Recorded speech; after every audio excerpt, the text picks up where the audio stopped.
দেখেন আল্লাহ কি বলছেন, সাল্লু আলাইহি ওয়া সাল্লিমু তাসলিমা।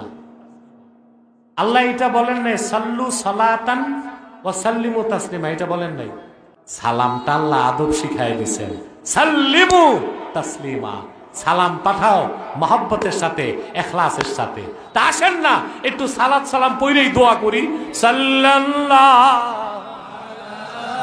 মুহাম্মাদ সাল্লাল্লাহু আলাইহি ওয়াসাল্লাম, সাল্লাল্লাহু আলা মুহাম্মাদ সাল্লাল্লাহু আলাইহি ওয়াসাল্লাম।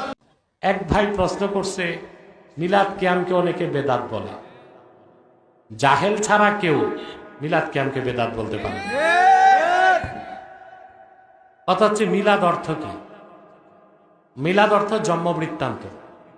তো মিলাদুন নবী হচ্ছে আল্লাহর হাবিবের জন্ম বৃত্তান্ত। আল্লাহর হাবিবের জন্ম বৃত্তান্ত বা মিলাদ কোরআনেও আছে, হাদিসেও আছে, সিরাতের সবগুলো কিতাবে আছে। রসুল্লাহর মিলাদ পড়াটাও ইবাদত, শোনাটাও ইবাদত। এখন প্রশ্ন আসে কাইফিয়াত কি হবে? কাইফিয়াত, তাহলে আমি একটা প্রশ্ন করি, ভাই সাহাবায়ে কেরাম কি তাফসীর করতেন না? তাফসীর সাহাবায়ে কেরাম করতেন। কাইফিয়াত কি ছিল? আমরা যেভাবে মাইকিং করি, পোস্টার লাগাই, স্টেজে বসে তাফসীর করি, এভাবে কোনো সাহাবী তাফসীর করছেন? কোন তাবি, কোন তাবে সালফে সালেহিন করে নাই। ওনারা মসজিদে বসে মুদারাসাতুল কোরআন করতেন। আমরা সেটাকে কাইফিয়াতটা ভিন্ন করে তাফসীর করতেছি, এদিকে বেদাত বলবে? সাহাবায়ে কেরাম ও রাসূলুল্লাহর মিলাদ পড়তেন, আমরাও পড়ি। কাইফিয়াত যদি একটু ভিন্ন হয় তাতে সেটাকে বেদাত বলে পরিত্যাগ করার কোনো সুযোগ নাই। আচ্ছা ভাই, মিলাদুন নবী নামে প্রোগ্রাম করলেই বেদাত, তো সিরাতুন নবী নামে প্রোগ্রাম করলে বেদাত হয় না কেন? আরে বেকুফ, মিলাদ যার সিরাত তার। সিরাতুন নবী নামে যদি প্রোগ্রাম হইতে পারে, মিলাদুন নবী বেনারও প্রোগ্রাম হইতে পারে। সহজ বিষয় না? তাহলে মিলাদ শরীফ নিয়ে কোনো প্রশ্নই চলবে না। রইল কিয়াম।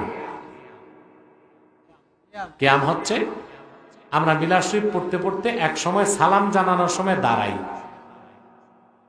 প্রথম কথা হচ্ছে দাঁড়ানোটা ফরজ না, ওয়াজিব না, সুন্নত না, এটা মুস্তাহাব, মুস্তাহসান, নেক কাজ, আদব।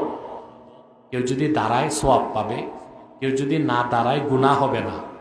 কিন্তু যে ফিতনা করে ওটা হচ্ছে গোমরাহ।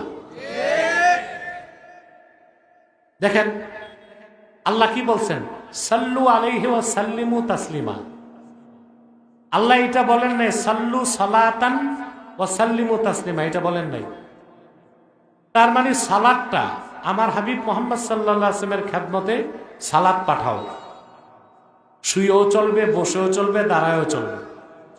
সালামটা আল্লাহ আদব শিখাই দিয়েছেন, সাল্লিমু তাসলিমা, সালাম পাঠাও মহব্বতের সাথে, ইখলাসের সাথে।